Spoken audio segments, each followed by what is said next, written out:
Bismillahirrahmanirrahim. Assalamualaikum warahmatullahi wabarakatuh. Kali ini saya akan membawakan sebuah buku berjudul Qawaidud Da'wah Ilallah karya Dr. Hammam Abdul Said. Buku ini berisikan kaidah-kaidah dakwah menuju Allah. Dan kita akan masuk ke dalam kaidah pertama, yaitu dakwah adalah jalan keselamatan dunia dan akhirat.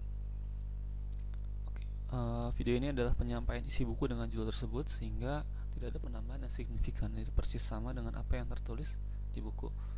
Profil penyampai sebagai berikut. Outline-nya, bab kaidah satu ini terdiri dari 3 bagian, yaitu dakwah adalah puncak ibadah kepada Allah. Yang kedua, tidak ada kerugian dalam dakwah.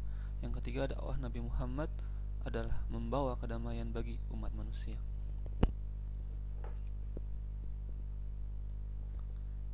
Dalam awal buku ini, kaidah pertama yaitu dakwah adalah puncak ibadah kepada Allah dibahas lebih di bagian awal adalah kita masuk ke bagian 1, yaitu outline-nya adalah seperti ini ya, dakwah adalah puncak ibadah kepada Allah. Tadi seperti kita sudah bahas.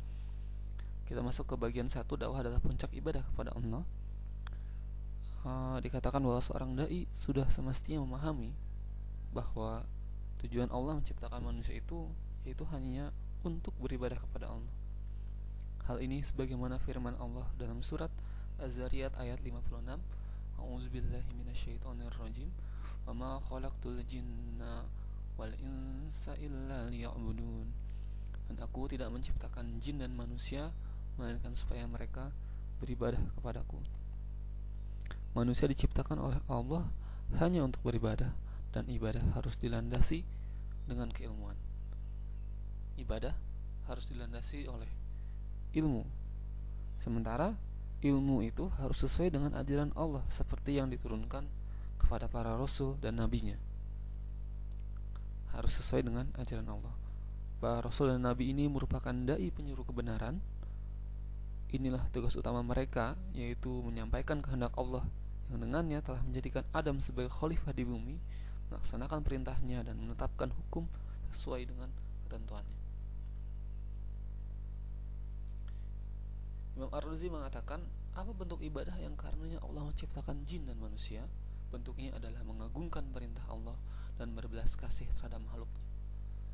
Ketika pengagungan dan pemuliaan kepada Allah tidak dapat diketahui secara akal, tidak bisa kita raba-raba dan tidak bisa kita prediksi, kita reka-reka secara akal, maka wajib mengikuti syariat agama dan mengikuti sabda para rasul pembawa risalah. Allah telah memberikan karunia terhadap para hambanya, terhadap kita semua, dengan mengutus utusan dan menjelaskan cara serta macam ibadah. Jadi kalau kita renungkan, dakwah itu adalah salah satu bentuk ibadah.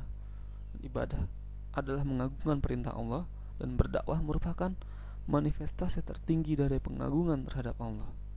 Dakwah berarti menyuruh untuk mengikuti suatu pemikiran, mengusung suatu tujuan, dan mengerahkan segala kemampuan untuk hal itu. Kita mengerahkan seluruh daya upaya untuk mencapai tujuan hal tersebut. Seorang dai melakukan semua itu karena dirinya telah menyatu dengan tujuan dan pemikiran tersebut. Orang yang mendakwahkan suatu pemikiran berarti telah menyatu dengan pemikiran tersebut, dan pemikiran itu juga telah menyatu dengan dirinya. Di samping itu, dakwah juga merupakan bukti kasih sayang, bukti cinta seorang terhadap sesama hamba. Kenapa bisa dikatakan begitu? Karena kalau kita berdakwah, berarti dai tersebut bermaksud untuk menyelamatkan, mengeluarkan seseorang dari kondisi yang tak menentu akibat kondisi kehidupan yang buruk dengan sistem kehidupan yang konvensional, menuju agama yang luas, menuju kemuliaan Islam, menuju keluhuran ajaran Islam, dan untuk tujuannya supaya bisa membahagiakan umat manusia. Itulah dakwah. Dengan berdakwah, seorang dai bertujuan untuk mengeluarkan umat manusia dari api neraka menuju surga. Kedua tujuan mulai ini merupakan tujuan ibadah sekaligus tujuan dakwah. Keselamatan umat manusia terletak pada keduanya.